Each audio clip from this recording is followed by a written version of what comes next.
BJP election ಮುಂಚಿತವಾಗಿ ನಮ್ಮ election assembly ಮುಂಚಿತವಾಗಿ ಮಾಜಿ ಪ್ರಧಾನಿ ದೇವೇಗೌಡರ ಕುಟುಂಬದ ಭೂ ಕಬಳಿಕೆ ಪಕ್ಷಿ ನೋಟ ಅಂತ ಹೇಳಿ ನಮ್ಮ ಬಿಜೆಪಿಯ ಸ್ನೇಹಿತರು ಪ್ರಕಟಣೆ ಭಾರತೀಯ ಜನತಾ ಪಾರ್ಟಿ ಮೈಸೂರು ಘಟಕ ಇದೇ ಮೂಡಾದಲ್ಲಿ ಮಾಡಿರುವಂತ ಎಲ್ಲ ಸೈಟ್ಗಳನ್ನ ಯಾರ್ಯಾರು ಏನೇನು ಅರ್ಜಿ ಹಾಕಿದ್ದಾರೆ ಅಂತ ಕುಮಾರಣ್ಣನ ಅರ್ಜಿ ಸಮೇತ ಪ್ರಿಂಟ್ ಮಾಡಿದ್ದಾರೆ.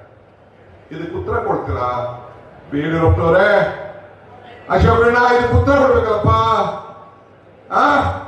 ಸಿಟಿ ರವಿ ಉತ್ತರ ಕೊಡ್ಬೇಕಲ್ಲಪ್ಪ ಇದಕ್ಕೆ. ನಾರಾಯಣ ಸ್ವಾಮಿ ನಿಮ್ಮ ಪಕ್ಷ ಏನು ನೀವು ಪ್ರಕಟಣೆ ಮಾಡಿದ್ದೀರಿ ಇದು ಏನು ಅಂತ ಸ್ವಲ್ಪ ವಿರೋಧವನ್ನ ಬಿಚ್ಚಿರ್ಬೇಕಲ್ಲ.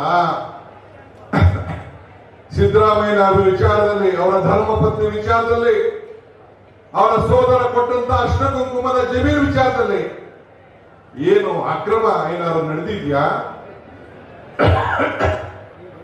ಸರ್ಕಾರಿ ಜಮೀನು ಹೋಗಿದ್ರ?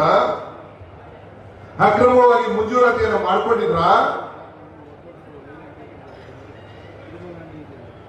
ತನ್ನ ಜಮೀನನ್ನ ಮೂಡಾರವರು ಅಕ್ರಮವಾಗಿ ಪಡ್ಕೊಂಡದಕ್ಕೆ ಒಂದಷ್ಟು ಸೈಟ್ ಅನ್ನ ಪಡ್ಕೊಂಡಿದ್ದಾರೆ. ತಪ್ಪೇನಿದೆ?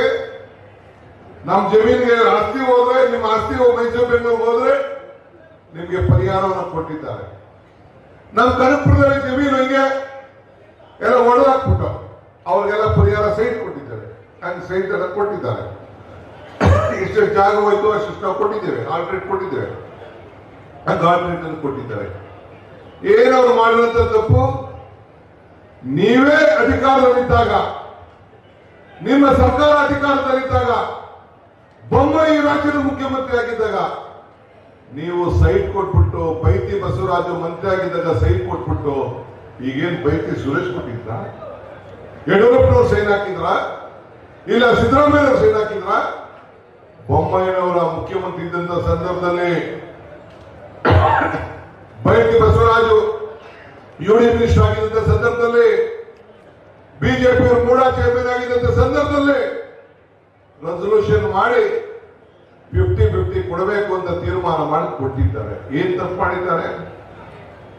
ಅದಕ್ಕೆ ನಮ್ಮ ಮುಂಚಿತವಾಗಿ ನಿಮ್ಮ ಹಗರಣದ ಬಗ್ಗೆ, ನೀವು ತೆಗೆದುಕೊಂಡಿರೋ ಬಗ್ಗೆ, ನಿಮ್ಮ ಭೂ ಕಬಳಿಕೆ ಬಗ್ಗೆ ಪಕ್ಷಿ ನೋಟ ಅಂತೇಳಿ ಬಿಜೆಪಿಯವರು ಏನು ಇವತ್ತು ಪ್ರಶ್ನೆ ಕೇಳಿದ್ದಾರೆ. ಅದಕ್ಕೆ ಈ ಪಾದಯಾತ್ರಾ ಸಂದರ್ಭದಲ್ಲಿ ಉತ್ತರವನ್ನು ಕೊಡಬೇಕು.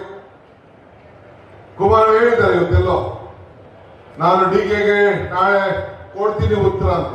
ಬಹಳ ಸ್ವಾಗತದಿಂದ, ನಮ್ರತೆಯಿಂದ ನಾನು ಕಾಯ್ಕೊಂಡಿದ್ದೇನೆ. ಹೇಳ್ಬೇಕು ಫಸ್ಟ್ ನಿಂದ ಬಾಲಕೃಷ್ಣೇಗೌಡ ಬಿಟ್ಟಿಗೆ ಹೇಳ್ಬೇಕು. ಎಷ್ಟಿತ್ತು ಅಧಿಕಾರಿಗೆ, ಎಷ್ಟಿದೆ, ಈಗ ಎಷ್ಟಾಗಿದೆ, ಒಂದೊಂದು ದಿನ ಒಬ್ಬೊಬ್ರದ್ದು ಹೇಳ್ಬೇಕು.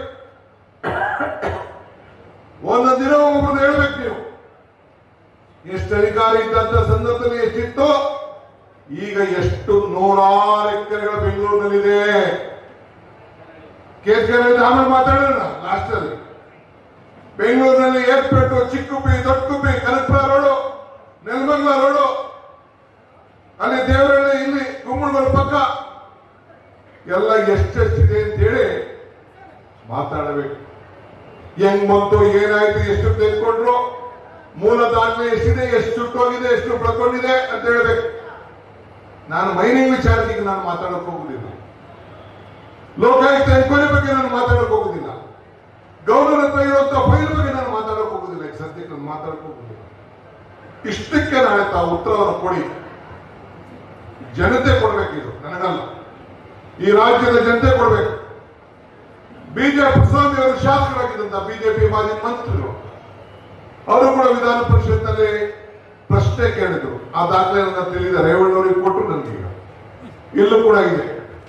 ನಾನು ಯಾಕೆ ಇವನ್ನೆಲ್ಲ ನಾನು ಮಾತಾಡ್ತಾ ಇದ್ದೀನಿ ಅಂತಂದ್ರೆ, ನೀನು ಗ್ಲಾಸ್ ಹೌಸ್ ಇದ್ದೀರಿ.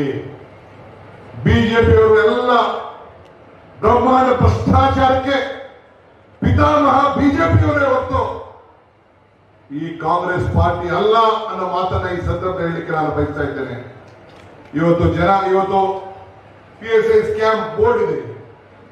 ಬೋರ್ಡ್ ಯಾಕೆ PSI ಈಗ ಹೋಮ್ ಮಿನಿಸ್ಟರ್ ಯಾರಿದ್ರು, ಚೀಫ್ ಮಿನಿಸ್ಟರ್ ಯಾರಿದ್ರು, ನಡೆದಿದ್ದಿದ್ಯಾ ತಾನೆ, ಕ್ಯಾನ್ಸಲ್ ಆಗಿದ್ದಿದ್ಯಾ ತಾನೆ.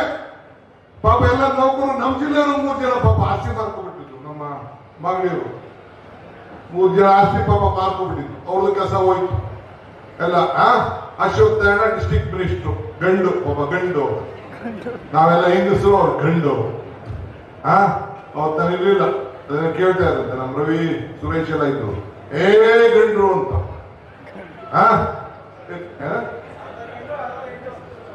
ಯಾರು ಗಂಡಸಿದ್ರೆ ಬಂದ್ರು ಅಂತ.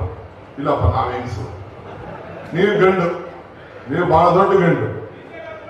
ಇನ್ನ PSI ಸ್ಕ್ಯಾಂಡಲ್ ಬಗ್ಗೆ ನಾನ್ ಕೇಳ್ತಾ ಇದ್ದೀನಿ, ಯಾಕೆ ಮಂತ್ರಿ ಇವತ್ತು ಮಂತ್ರಿ ರಾಜೀನಾಮೆ ಕೊಡ್ಬೇಕು ಅಂತ ಕೇಳ್ತಾ ಇದ್ರಲ್ಲ ಮುಖ್ಯಮಂತ್ರಿಗಳಿಗೆ, ನೀ ಇದನ್ನ ಪ್ರೂವ್ ಆಯ್ತಲ್ಲ, ಎಲ್ಲ ಉದ್ಯೋಗ ಯುವಕರ ಬಗ್ಗೆ, ಈ ರಾಜ್ಯದ ಯುವಕರ ಬಗ್ಗೆ ಅನ್ಯಾಯ ಆಯ್ತು, ಕೋರ್ಟ್ ಗಟ್ಟಲೆ ಇವತ್ತು ಎಲ್ಲ ಅಧಿಕಾರಿಗಳೆಲ್ಲ ಜೈಲಲ್ಲಿ ಇದ್ರಲ್ಲ, ನೀ ಯಾಕೆ ರಾಜೀನಾಮೆ ಕೊಡಲಿಲ್ಲಪ್ಪ?